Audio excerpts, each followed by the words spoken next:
We've made a lot of changes to the new version of Parish Online, and we'd like to show you what's new. Firstly, you access Parish Online from a new login page. You'll need to go to parishonline.xmap.cloud. If you're wondering what xmap.cloud is, well, it's the new name we've given to the overarching software that supports Parish Online. So wherever you see xmap, that's the engine that makes Parish Online work. Now it's a new login page, but you're going to use the same details as you did before. If you're new to Parish Online, you may also have admin@ in front of your username. If you've forgotten your password, you've now also got the ability to change your password yourself. Okay, let's log in.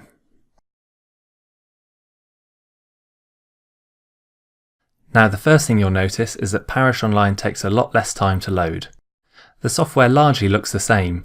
We've got a menu bar at the top, a layer control on the left hand side, and the main part of the view is obviously the map.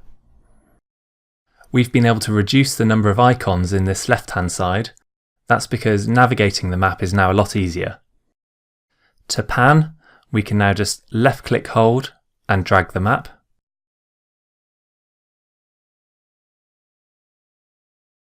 And to zoom in, we can use the scroll wheel.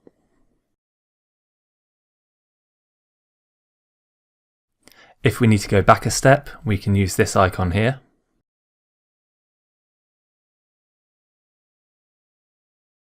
And if we need to go back to our home position, we can click this button here. You can also do a box zoom by clicking on that button and dragging out a box.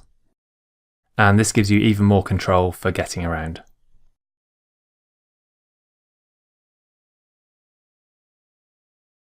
Now the info click button is gone, but it's always on.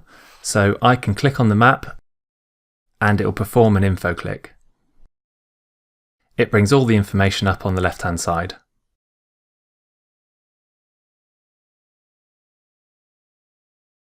If it finds multiple items, it will show it in a list. To close the window, just click the X button. Previously in Parish Online, you would have to select the layers you wanted to view and then click Apply. Now all you do is click on them and they immediately switch on. As you can see, this is a lot faster. To switch them off, just click on them again. You can still switch on all layers in a collection, but to do this now you click the middle click button on your mouse. The next thing that's changed is the search. This used to be a menu item, but now it's in the top right.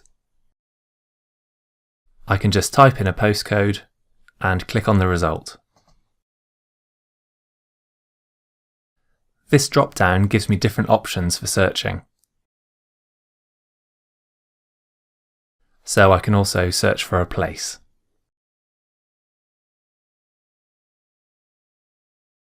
Now the next thing that's changed is the scratch pad has gone, but it's been replaced with the annotation tool. That's accessed under Tools and click on Annotate. And you'll see it will give you the options on the left hand side. Now this is a tool only for marking up the map. It's not to be used for adding assets or any permanent records. For that you'll use layers. One of the new features here is the arrow tool. I can type in a label,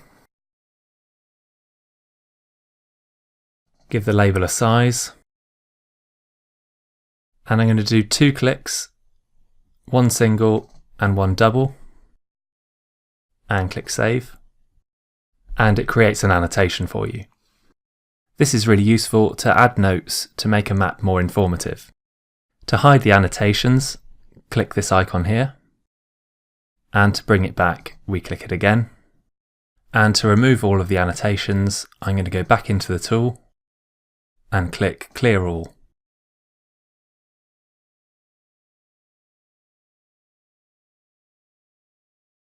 The next change is for editing layers. To add a new feature, go to Create and Add Feature. On the left hand side it will ask you which layer you want to edit. We're going to select Bins, and it switches on that layer. I'm going to zoom into the location where I want to add an object. This is a point layer, so I'm just going to do a single click and add my information.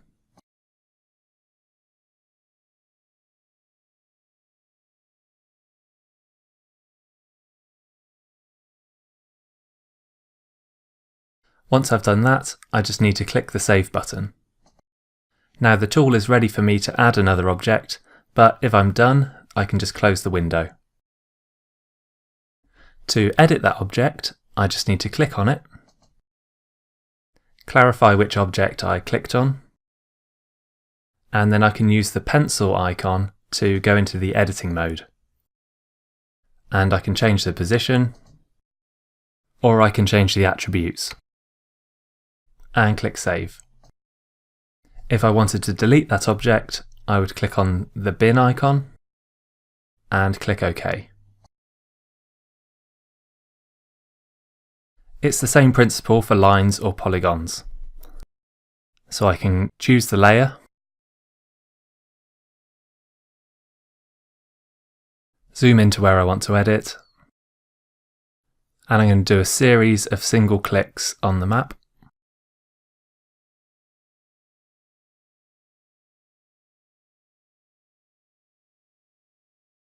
And to finish, I can either double click or click on the first location I clicked. I'm going to add my information in and click Save.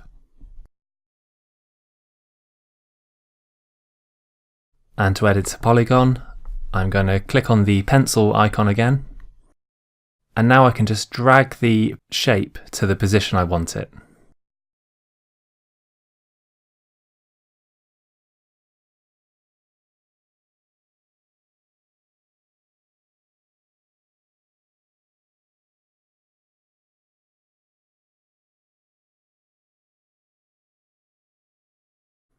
And when I'm finished, click Save again.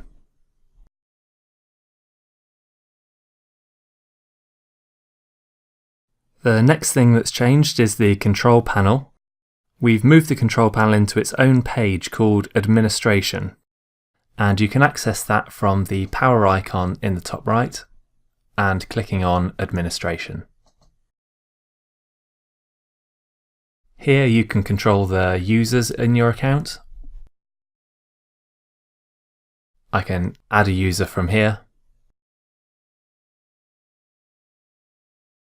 and I can control the layers in my account, and I would add a layer from here. We'll go into this in another video. One new feature here is the ability to change the order of your layers.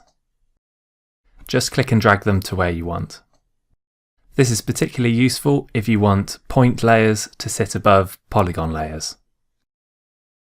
Once I'm done, I'm going to click Save, confirm that, and then I'm going to use this icon to go back to the maps. Now in Parish Online, you'll no longer see any hybrid or faded maps in the base map collections. The reason for this is you've now got the ability to control the fading of all the layers. So by default, the Ordnance Survey mapping is 50% faded.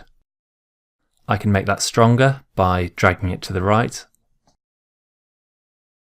or I can fade it by dragging it to the left. And I can do this in combination with other layers, so I can switch on the aerial photography and it will sit underneath the Ordnance Survey mapping. This can give you the best of both worlds. Play around with this to see what suits you.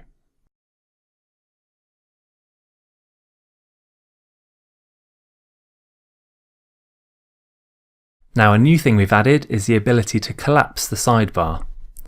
You can do that by clicking on the 3-bar button here, and it removes the layer control. This gives you a lot more screen space. You might want to do this if you're presenting to your colleagues and don't need to change the view of the map. To bring it back, I just click on it again. The next thing that's changed is the styling tool. The styling tool is now accessed from the layer here. There's a small cog that appears when I hover over the layer. I can click on it and go to Style. This brings up a full screen window that allows you to control the style of the layer. We've made this a lot more capable, and we'll go into this in more detail in another video. But for now, I'm just going to change the point colour of one of the objects here. And click Save. Now a new feature we've added is the ability to filter layers. So here I've got 5 points in one layer, and they're styled differently based on their class. But what I want to do is hide them based on one of their classes. To do this, I'm going to go back to the cog and go to Filter. I'm going to filter based on their theme, and I only want to show the dog waste bins. And click Save. And you'll see that now it's only showing me the 3 other bins that are in that layer. To cancel the filter, click on the blue icon here, and it will bring all of the points back. And finally, we've improved the data extract tool. Now previously, I was only able to do this based on a scratchpad annotation. Now I can do this for any polygon in my account. So I'm going to switch on the listed buildings layer.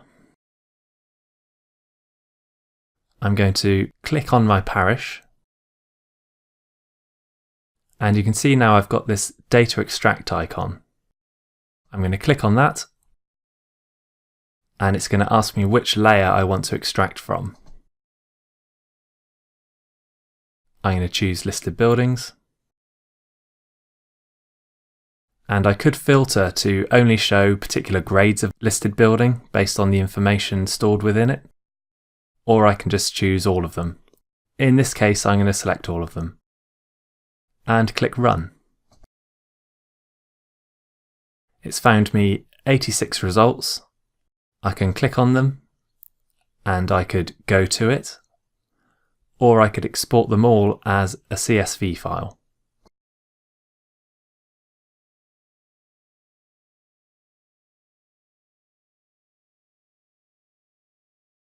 And there we go, all of those records in a CSV file. Okay, that's just some of the new features in Parish Online.